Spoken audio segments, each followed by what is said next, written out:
So I don't know if anyone's aware of Chandler Simpson, maybe the new fastest man in all of baseball. This guy absolutely flies. On the 20/80 scale that Major League Baseball uses to grade players, he's an 80 speed, which means you can't run any faster.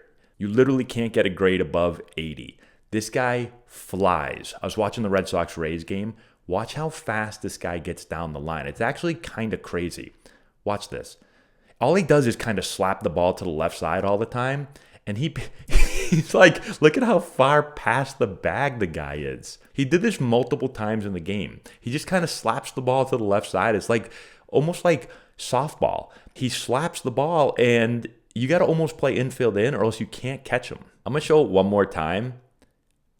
I mean, this is, people say like, what's 80 speed on the scale? Like, that's 80 speed on the scale right there.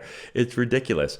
So I actually didn't know who this guy was. I looked up his stats. These are the stats. They're crazy. So last year, he had 451 at-bats. He had 355. He had 104 stolen bases. And in his career, 921 at-bats. He has 206 stolen bases. He's 24 years old, 5'11", 170. He was drafted 70th overall out of Georgia Tech. Again, I don't know how his hitting is going to translate to the big leagues eventually, but I've seen him play center field and he runs everything down. And then I've seen just a couple of plays like this where, like you can't teach speed. Speed doesn't slump. Now, you got to be able to hit to stick in the big leagues. You got to be able to hit. You can't make a living just slapping the ball around. But if this guy can hit a little bit, he could be a huge issue for a lot of teams because this speed is ridiculous. It's unbelievably ridiculous. And I'm curious to know if he can bunt well, because if he can bunt well, then he's even a bigger problem. So just wanted to make everyone aware if you weren't, because I wasn't aware of this guy and now I am. So I'm super excited to see how he progresses down the road. That's all I got. Let me know what you think in the comment section below. Subscribe to the channel, hit the notification bell, give it a thumbs up, all that good stuff.